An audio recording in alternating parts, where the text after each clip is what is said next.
Hello guys, welcome or welcome back to my YouTube channel. I'm really sorry for being inconsistent, but here I am with a new video, supply side policy. Okay, so let's just get into it. And my name is Dwaj Jain. Please subscribe, and share my video at the end of the video or right now also. It's okay.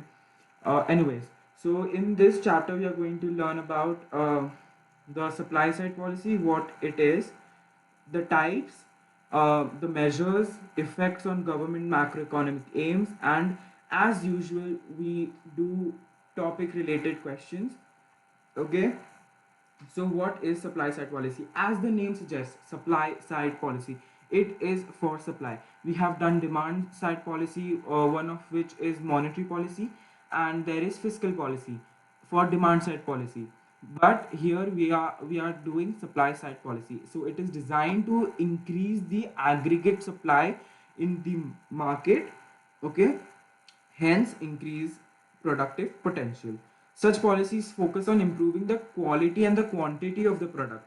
So in demand side policy changes factors which changes the demand of the product. Here we change the quality and quantity of the product itself to raise efficiency and factor markets by reducing the cost of production. So over here we have reduced the cost of production in order to uh, make cheaper products and to increase the quantity of the products. Okay, so this was supply side policy. There are two types of supply side policy: free market and interventionist supply side policy. This is not in the syllabus, this is just something extra. Okay, so it is star marked over here. Okay, so free market is it involves policy to increase competitiveness and free market efficiency. And interventionist, it involves government intervention to overcome market failure. So uh, we can classify the measures of supply side policy into free market and interventionist supply side policy. So as we go ahead, we will categorize each measure into these two. Okay, so measures of supply side policy: improving education and training, lowering direct tax and increasing incentives, deregulation, privatization, labor market reforms, and reducing power of the union. Okay, so first, improving education and training. So if what will happen if we increase the education and training of the labor? So it will improve labor skills. So there would be skilled labor in the market, would make the worker more productive. So if the labor is skilled, the production will be more productive. So quantity and quality will increase or enhance. Low cost of high quality production, which will enable the country to sell ore.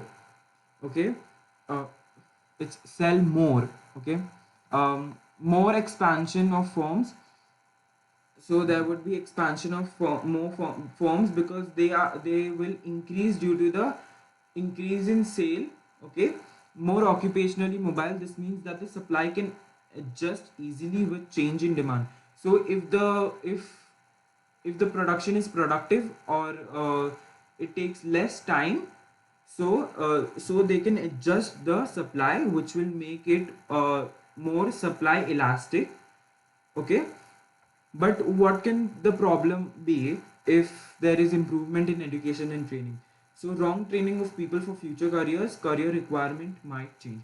For example, if you are if you are being an accountant, okay, you want to be an accountant in future and you are studying for it. But what if the spreadsheet kind of softwares take over the formulas and everything, so everything being more computerized? Okay, so that will replace the place of an accountant in future. So this can be wrong training of people for future career. And being an accountant, if for example there are some new topics added to the whole world for being an accountant, so the requirements might change in the future, you never know. Okay, you cannot predict future. Yeah, so that's improving education and training. This is more like of a free market supply side policy. Okay, Like we discussed, it involves increase in competitiveness and free market efficiency. So this is increasing efficiency and productivity. Next we have lower tax and increasing incentives. Okay, so incentives to work increases, reward from work increases, unemployment benefits decreases. Unemployment benefits decreases because unemployment will decrease, and this will lead to more production in the company or more productivity. So the measure, so let me just read this out to you. The intention behind cutting direct tax is to increase the incentive to work and invest. Reducing income tax rates will increase the reward for working. So if, for example, I'm working at $100 per week, okay, and my tax on it is $30, okay, just imagine. But what, like, I'm offered that kind of job, but what if the same job is offered um, at a tax of, example, $15? Of course I will take $15 because I will get $85, or the disposable income will be $85 instead of $70. So if you cut direct tax from 30 to 15, people will more likely to work, okay, for $85 rather than $70. Okay, so reducing income tax rates will increase the rewards from working, especially if combined with cut in unemployment benefits. So, for example, I'm unemployed, okay, and first I used to get $100 per week for being unemployed. But now, if I'm getting only $50 per week, I have to make up that extra $50 just for my living. Okay, so I will work to make that money. Such measure can make the unemployed search for work more actively and may increase the labor force. So now I will start to work just to make up that $50 that I have lost due to cut in unemployment rates. Okay, unemployment benefits. So sorry. Okay, so labor force will increase by encouraging more people to seek employment. I hope this topic is clear. But what can the problems be? Okay, so differently abled might suffer. So, like, for example, people who are, whose legs are not, like, they are paralyzed or something, so, or they cannot walk, they cannot write or something. So differently abled might suffer because of lower direct tax and lower or reduced unemployment benefit. Okay, uh, will not be effective of there are no jobs available. So in some countries jobs are not available at all for people, so where should they work? Okay, so this cannot really be effective. Cutting benefits will worsen the unemployment plus poverty free for the country. So if we cut the benefits, unemployment benefits, they will lead to poverty in the country. Okay, because for example, there are no jobs available, and on top of that you are reducing the unemployment benefits, so this will lead to poverty in the country. Okay, all of this may lead to fall in aggregate demand because people don't have enough money to demand. So will the output and the unemployment. So unemployment will also reduce, and the output will also reduce. Okay, privatization. Privatization means moving the firm to a private sector. From a public firm, it moves to a private firm. Okay, so this will increase the efficiency and competition, which will reduce the cost of production, which will help the firm to increase its supply, increasing the country's aggregate supply.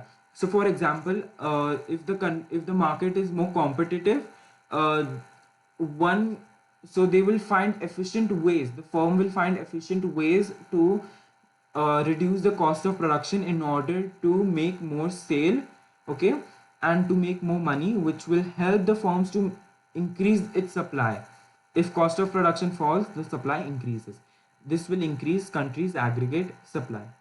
If the firm responds to the market signals correctly, they can earn high profits, and if they don't, they might get out of business.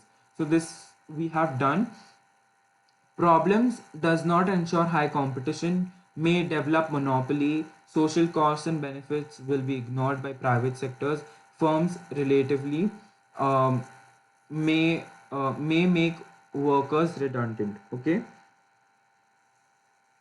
next, so might not always be high competition due to formation of monopoly. Okay, yeah. So these are like monopolies and people getting redundant, competition, so there might not be competition, not ensured.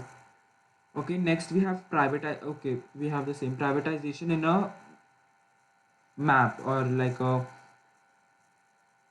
yeah. So high efficiency seeks efficiency by increasing the role of the market forces. Market signal responded puts more pressure on the firms and provides them with greater incentive to change to consumer demand.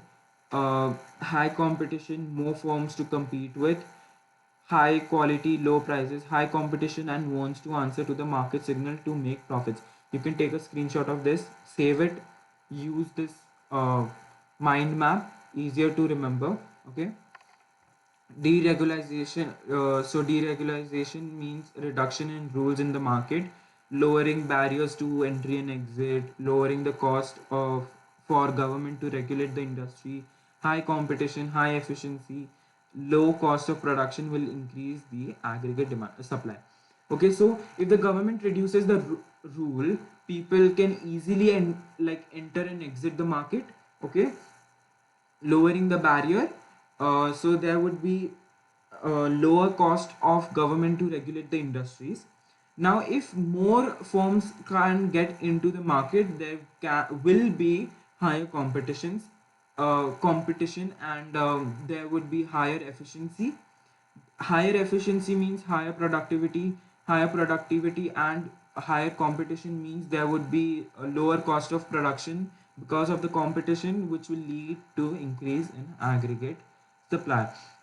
The problem that can occur is consumer benefits might be ignored just because they want to stay in competition and increase their sales, and does not guarantee elimination of monopoly. So if there is deregulation in the market, more and more monopolies can form because there are no rules.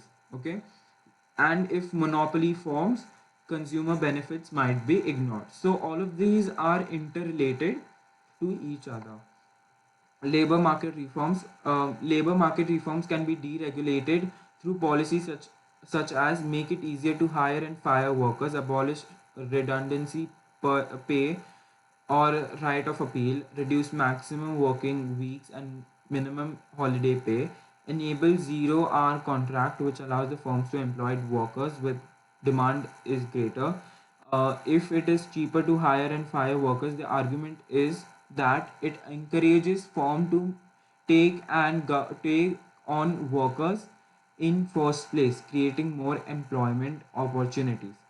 Okay, so this was labor market reforms. Reducing power of trade union. This can involve legislation which reduces the ability of trade unions to go on strike. So if there are strikes in the country or the market, there can be a pause on the production. So lower supply in the market, lower aggregate supply, supply side policy fails. Okay, increase efficiency of the firm, less time lost to strikes. Like I said, reduce uh, real wage unemployment if labor markets are competitive. Okay, so now let's categorize them into different types of supply side policy. Okay, so this was, so free market and interventionist supply side policy. This is a free market supply side policy. This is more of an interventionist policy because these all are done by the government. Okay, privatization is a free market supply side policy because they are far higher they relate to competition and efficiency in the free market. Okay, deregulation is more of an interventionist policy because they are done by the government. Labor market reforms, they can be more of an interventionist policies, also supply side policy. Reducing power of the trade unions, these are like in hands with the government because they can reduce the power of the trade union in the country. Okay, next we have effects of supply side policy on the government aims. um, so we are going to do this and the questions in the next video. So for now I'm saying bye to you all. You can watch my next video.